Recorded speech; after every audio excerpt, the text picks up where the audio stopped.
Shalom, graça e paz da parte de Deus vivo. Que a palavra de Deus possa nos trazer neste dia, nesse momento, nessa hora, nesta manhã, nessa tarde. Não sei qual hora que você vai ouvir, mas eu sei que Deus tem uma palavra para mim e para você, né? Eu quero ler um pouquinho da palavra de Deus com você, falar sobre os mandamentos do Senhor, né? Porque essa palavra mandamento às vezes pode soar pesado, mas ele faz tudo por amor, né? A Bíblia diz que Deus é a essência do amor. Então não é uma questão de ser um ditador ou de querer mandar, mas é uma orientação para a sua vida. Você nunca viu ninguém dizer que criança nasce sem bússola, né? Que o ser humano não tem bússola, não tem um manual, né? E nós temos um manual, que é a palavra de Deus, é a Bíblia Sagrada. É isso que transforma a nossa vida. Ela muda a nossa vida realmente, muda a nossa visão, muda os nossos sentimentos. Para quem obedece, para quem anda e busca ela por amor, ela traz um sentimento de descanso, de conforto, de paz, de alegria. Aquele que acredita e quer obedecer. Mas para muitos ela pode servir como uma palavra de acusação. Ela pode parecer uma palavra de acusação, mas ela é sempre uma palavra de alerta. Existe um Criador dos céus e da terra, de tudo que nela há. Então tudo que está escrito aqui é para que o homem se oriente, para que o homem entenda que ele não veio do nada, que ele não nasceu do nada, ele nasceu do coração de um Deus. E esse Deus projetou, estabeleceu princípios para que o homem cumprisse. Princípios esses que não podem ser negociados, e ele também não abre mão, ele não pode abrir mão, né? Então, a melhor coisa, o melhor caminho é conhecer. Mas o conhecimento sem obediência não vai adiantar de nada. Muitas vezes nos traz sofrimento. Mas vamos aprender com o Senhor, né? Aquilo que Ele tem para nos ensinar. Já tem um tempo que o Espírito Santo está colocando em meu coração para que eu falasse um pouco sobre os 10 mandamentos dele, né? Porque Jesus confirmou lá em João 14:21, aquele que me ama obedece aos meus mandamentos, né? Então eu estou aqui em Gênesis, né, no Êxodo, capítulo 20 de Êxodo, e ele vai nos relatar quais são os mandamentos, os princípios, né, de Deus para a nossa vida, para que a gente possa obedecer e viver uma vida em comunhão e que agrada a Deus, não só com Deus, mas os 10 mandamentos, ele fala não só do relacionamento horizontal, né? Mas ele fala também do relacionamento vertical, ele fala do relacionamento entre Deus e o homem, e ele fala do horizontal, entre homens e homens, né?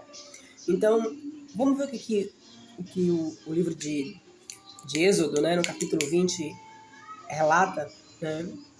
Aqui foi Moisés que ele escreveu, né? O primeiro juiz da terra, o homem que Deus usou para tirar o povo dele do Egito, da escravidão. E ele escreveu, orientado pelo Espírito de Deus, ele escreveu esse livro. Gênesis 20, a partir do versículo 1. Então Deus falou todas essas palavras. Eu sou o Senhor, seu Deus, que tirei da terra do Egito, da terra da casa da servidão. Deus nos libertou de um tempo de escravos, né? O povo de Deus vivia escravo no Egito e Deus usou Moisés. Quem conhece a história de Moisés sabe os milagres e prodígios. Na verdade, muita gente fala sobre esses milagres e prodígios feitos no Egito, né? As pragas, né? E como Deus libertou o povo dele. Não tenha outros deuses adiante de ti. Para mim, esse é o mais importante. Que se esse aqui não prevalecer, se eu não obedecesse aqui, nenhum dos outros tem sentido. Deus exige exclusividade do seu povo, né? Ele não quer que eu tenha nenhum outro Deus dentro do meu coração. Esse Deus não precisa ser só de pedra e pau que eu estou ali orando, adorando, dizendo que Ele que me cura, que me liberta, que me santifica, que me abençoa, vou lá pedir, fazer minhas preces em relação a Ele. Porque o Senhor diz que a gente deve levar todas as nossas necessidades, né, diante dEle, do trono dEle. Ele não me disse, procure um santo, procure uma pessoa, peça uma pessoa. Ele disse, ponha diante de mim as suas necessidades, né? Então Ele quer que a gente busque a Ele. Só a Ele, de forma exclusiva. Só Ele é Deus, só Ele faz milagres, só Ele salva, só Ele abençoa, só Ele quem dá vida. Por mais que os homens, em sua trajetória de vida, estabeleçam alguns deuses, né? Esses deuses precisam ser derrubados. O Deus do dinheiro, né? O Deus dos bens materiais. Não que a gente não tenha direito de ter, ou que a gente não possa ter. Muito pelo contrário. É bom, Deus se agrada em ver seus filhos vivendo uma vida financeira bem equilibrada. Um filho que se torne um Deus, para mim, a minha vida é viver para esta pessoa. Um marido que se torne também, né? Enfim, um amigo, qualquer coisa que a gente venha, ou pessoa que a gente venha colocar no lugar de Deus, Deus não se agrada. De alguma forma, se Deus tem um projeto em sua vida, Ele vai tirar esse Deus da sua vida. Então, a gente analisa, né? E olha o Deus que está dominando sobre a nossa alma, sobre a nossa emoção, dentro do nosso coração e procura o mais rápido possível pedir a Deus que arranque ele da gente, né? Arranque no sentido, eu vivo para adorar a Deus, eu fui feita, esse é o meu propósito, para adorar um Deus, o Deus que fez os céus e a terra, né? Deus Pai, Deus Filho, Deus Espírito Santo. Não façam para vocês imagens de escultura, nem semelhança alguma do que há em cima no céu ou nem debaixo da terra, nem nas águas debaixo da terra. Nenhuma imagem. Elas não têm ouvido, elas não ouvem, elas não... Como que eu vou me prostrar diante de uma imagem para clamar algum socorro? A Bíblia diz que Deus habita dentro de nós e que Ele não pode habitar em templos feitos por mãos humanas, quanto mais numa imagem feita de paus e pedras. É o que a Bíblia diz. Deus condena essa prática. É idolatria, é pecado contra Deus. A gente está deixando de conversar com o nosso Pai vivo, real, que vê, que ouve, que fala. Para estar conversando com uma imagem. Isso realmente não é de Deus. Está escrito na palavra. Eu não posso me furtar. Eu não posso negar isso a você que está ouvindo. Lembre-se, toda palavra que vem de Deus, tudo que está sendo dito aqui, é para sua edificação, é didático, é para sua aprendizagem. Você recebe ou não? Você é livre para receber essa palavra da verdade. Você é livre para pedir a Deus, dizer, Senhor, eu quero experimentar essa verdade. Isso é verdade? Foi o Senhor mesmo quem falou? Deus vai falar com você. Não adore essas coisas, nem preste culto a elas, porque eu, o Senhor seu Deus, sou Deus zeloso, que visita a iniquidade dos pais e dos filhos até a terceira geração e a quarta geração daqueles que me odeiam. Aí vem o 6, o que você deve gravar. Mas faço misericórdia até 1000 gerações daqueles que me amam e guardam os meus mandamentos. Se você ama Deus e guarda os mandamentos dele, ele está guardando os seus filhos, ele está abençoando seus filhos, ele está protegendo os seus filhos, ele está provendo as coisas para seus filhos e para você, porque ele é um Deus zeloso, cuidadoso, como ele diz, faça misericórdia, ele perdoa, né? Ele cuida dos seus filhos. Até 1000 gerações, olha só, daqueles que me amam e guardam os meus mandamentos. Não tome o nome do Senhor, seu Deus, em vão, porque o Senhor não terá por inocente o que tomar o seu nome em vão. Isso é autoexplicado, né? Ela se explica sozinho. Lembre-se do dia do sábado para o santificar. Bem, o Senhor quer que a gente tire um dia de descanso. Esse é o propósito. Para que a gente tenha atenção com a família, para que a gente renove o nosso vigor e para que a gente volte, né, à labuta, ao labor, ao trabalho. Já pensou se não tivermos um dia de folga para descansarmos, buscarmos a face do Senhor? Não que a gente deva buscar a face do Senhor só nesse dia, porque isso deve ser uma prática de vida para mim e para você. Né? Mas o Senhor quer que a gente tire um dia da semana para que a gente descanse. Esse foi o propósito de Deus para o sábado. O sábado foi feito para o homem, né? Para o homem descansar. 6 dias vocês trabalhará e fará toda a obra, tá vendo? Mas no 7º dia, o sábado, dedicado ao Senhor, seu Deus, não faça nenhum trabalho nesse dia, nem você, nem seu filho, nem sua filha, nem os seus servos, nem a sua serva, nem os animais, nem os estrangeiros de suas portas para dentro. Ele quer que tudo descanse. As máquinas descansem um dia, os animais descansem um dia de trabalhar. Enfim, você descanse um dia, tire um dia para adorar o Senhor, para estar em comunhão ali com a família e buscando conhecer esse Deus tão lindo, né? Nós somos uma máquina humana, né? E precisamos nos cuidar, senão a gente fica doente, a gente fica debilitado. A gente precisa ter cuidado com a gente. Esse é um dos requisitos, né? Esse é uma das coisas que Deus fez para que a gente tivesse um certo descanso no corpo, todo o nosso organismo, né? Porque em 6 dias o Senhor fez os céus e a terra e o mar e tudo que nela há. E no 7º dia descansou. Por isso o Senhor abençoou o dia do sábado e o santificou. Honre o seu pai e sua mãe, para que vocês tenham uma longa vida na terra, que o Senhor, seu Deus, te dá. Isso é tão importante. Honrar o pai e a mãe. Não só para que você viva muito sobre a terra, porque a gente tem sede da vida, né? Fomos feitos para viver de forma eterna, mas o pecado nos afastou do Senhor, o pecado acabou tirando a gente da presença de Deus. Tirando essa eternidade, né? Que nossa alma tanto deseja, né, de viver mais. Ninguém quer morrer, a não ser que ele esteja doente, com algum problema muito grave. Mesmo a maioria dos doentes, eles têm sede de viver, lutam por suas vidas, né? Então, isso aqui é um dos requisitos. Se você honrar seu pai e sua mãe, você tem uma promessa de Deus que viverá muito mais na terra. E tudo que você vai fazer na sua vida, ele vai prosperar. Então, cuide, ame, abençoe, ore, sirva no que você puder, naquilo que Deus tem te dado. E cuide dos seus pais. Amém? Não importa o tempo. Cuide dele, honre ele, obedeça. Criança, jovem, adolescente. Obedeça a seu pai e sua mãe, sempre vai querer o melhor para você. Né? Não mate, não cometa adultério. Tirar a vida é uma coisa cruel, né? A gente entra na polêmica do aborto. Deus condena. Se Deus condena, está condenado, né?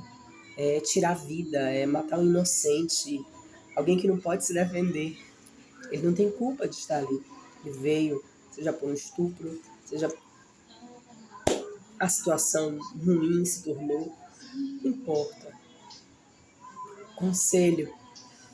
Se você não quer para você, doe, mas não mate. Né? Entregue, mas não mate. Para mim é um outro crime. Para mim, isso é uma questão pessoal, Deus não está falando nada sobre isso. Tanto que existe casos de doação, de adoção, né? Na Bíblia. Mas para mim, pessoalmente, é um outro crime. Uma mãe rejeitar o seu próprio filho. Não cometa adultério, não furte, honre seu marido, honre a sua esposa. Não deixe que o inimigo te convença de que o sexo tão momentâneo, vem destruir um projeto lindo de vida, né? De companheirismo, de cuidado mútuo, né? Um cuidando do outro, um zelando pelo outro, um abençoando a vida do outro, e seus filhos ali vendo, e isso diz, vale a pena casar. Meu pai e minha mãe sempre se amaram, sempre se honraram, né? Sempre cuidaram um do outro. Divergências, discussões podem acontecer, mas isso não significa que a gente tem o direito de quebrar essa aliança da fidelidade, da lealdade, né? Do compromisso matrimonial que fazemos diante do Senhor. Então, em nome de Jesus Cristo, honre seu marido, honre sua esposa. Isso agrada o coração de Deus. Não furte. Tá vendo essa caneta aqui? É minha. Ela é de pouco valor, mas ela é minha. Então, se ela é minha, se qualquer outra pessoa pegar ela, isso se configura furto. Então, roubo, furto com violência, porque o roubo se configura se houver uma violência, né, para adquirir aquele bem que está de posse de outra pessoa. Então, não faça isso. Você vai alimentar um espírito que também vai querer tirar de você. Se você tira de alguém, alguém vai tirar de você. Esse é um espírito que está sendo alimentado com a sua atitude. Brechas que se abrem para espíritos contrários atuar em nossas vidas. Em nome de Jesus Cristo, vamos fechar essa brecha. É um espírito destruidor, a mesma coisa, o espírito de adultério. Quer destruir a sua casa, quer destruir o seu lar, quer destruir a sua paz, quer quebrar, quer dividir, quer machucar, quer destruir. A Bíblia diz que Satanás e seus demônios, eles caíram, eles não têm mais chance de retorno. E o que é que eles querem? Para eles já houve sentença. Mas para os filhos de Deus, para os homens na terra, enquanto houver vida, há chance, né, de se salvar dessa eternidade tão terrível que já está estabelecida lá para aqueles que se rebelaram no céu contra Deus. Lúcifer e uma terça parte dos anjos, né, que caíram. E todo aquele que não fizer a vontade de Deus. Essa é a verdade. Você quer a verdade para você ter uma oportunidade de mudar e dizer, Senhor, até hoje que eu não sabia e eu não consigo e não conseguia mudar. Mas a tua palavra diz, crê no Senhor Jesus Cristo e serás salvo tu e a tua casa. Entrega a sua vida ao Senhor, confia nele e ele fará. Entrega a sua vida ao Senhor, confie nele e ele vai mudar a sua vida e sua história. Não dê falso testemunho contra o seu próximo. Que coisa horrível uma calúnia, né? Que coisa horrível é alguém dizer que você cometeu um crime ou que você fez alguma coisa que você não fez. Só para livrar sua própria pele ou livrar a pele de alguém que ama. É muito terrível isso. Assuma. Peça a Deus força para assumir os seus erros e nunca fazer isso com o seu próximo. Isso é terrível demais. Porque você vai acabar experimentando do mesmo cálice. E aí não é brincadeira não. Versículo 17. Não cobice a casa do seu próximo, não cobice a mulher do seu próximo, nem o seu servo, nem a sua serva, nem o seu boi, nem o seu jumento, nem coisa alguma que pertence ao teu próximo. Se é de alguém, deixa lá. Vamos sonhar, ter os nossos próprios sonhos, buscar de Deus a realização dos nossos sonhos. A gente não pode viver em cima dos sonhos dos outros. A gente não pode viver com o olho nas coisas que é do outro, porque a gente acaba não crescendo, não evoluindo em nada na nossa vida, porque a gente vive de olho naquilo que não é nosso. Seja o marido dos outros, seja os bens materiais dos outros, seja a fonte de renda do outro. Não importa. Se tem dono, não é seu, Deus abençoe. Se o sentimento de inveja quiser tomar conta de você, está cancelado em nome de Jesus Cristo. Ó, que Deus abençoe a vida de vocês, que vocês tenham longa vida e possam desfrutar de tudo aquilo que o Senhor te deu através do Senhor, da vida de vocês. Que Deus abençoe. É assim que a gente deve viver. Então, até aqui o capítulo 17, o último que foi, né? Os últimos que foram, né? Não cobiçar nada do próximo, né? Não cobice nada de ninguém. Bom, o que eu quero trazendo todas essas coisas? Honre teu pai e tua mãe, não roube, não mate, não furte, não dê falso testemunho, não cobice o que é dos outros, honre seu pai e sua mãe, lembrar do dia de sábado, amar a Deus sobre todas as coisas, né? não ter nenhum Deus além da gente, além de Deus, né? Não ter nenhum outro Deus além de ti. Por quê? Porque muitos dizem, porque Jesus já veio cumprir. Jesus veio cumprir, sim, todos os mandamentos. Mas o principal mandamento, a lei que Jesus veio cumprir, foi uma lei sacrificial. Antigamente, o homem precisava de um cordeiro todo ano, de algum animal, para que morresse em seu favor, por causa dos pecados que você cometeu. O que Jesus veio? Jesus fez? Jesus desceu do céu, se tornou em homem e morreu, o cordeiro vivo que desceu do céu, Jesus Cristo. Ele já pagou esse preço de sacrifício. Agora, a gente só precisa obedecer. João 14, 21. Vamos lá ver o que João 14, 21 diz. João, o livro de João 14, versículo 21. Ele diz o seguinte: aquele que tem os meus mandamentos e o guarda, esse é o que me ama.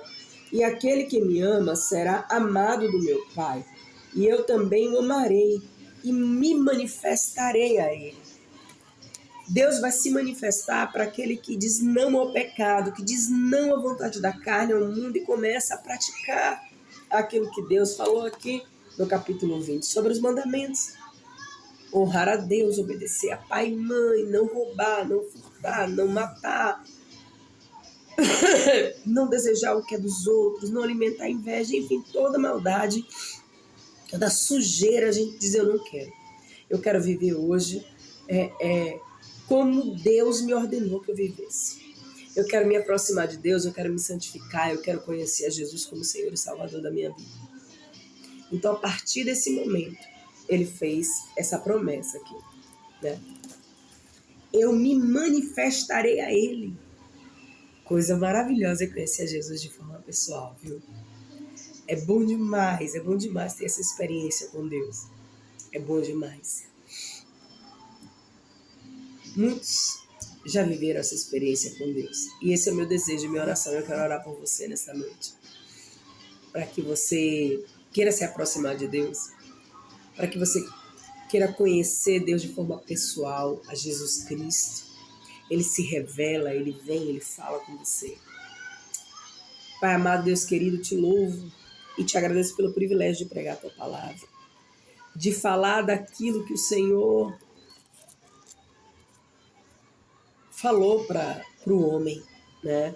Como o homem deveria viver, o que o homem deveria fazer. Eu agradeço pelo privilégio de ter acesso ao seu coração e oro por essas pessoas que estão aqui me ouvindo, Senhor. Que eles tenham acesso, que tudo que prende eles ao mundo seja cancelado, quebrado, neutralizado, e que eles possam ter um relacionamento íntimo e sincero com o Senhor. Em nome de Jesus, essa é a minha oração. Entrega o teu caminho ao Senhor, confia nele e tudo mais ele fará. Shalom, graça e paz, Deus te abençoe. Que a graça e a paz do Senhor seja sempre sobre a sua vida e sobre a sua casa.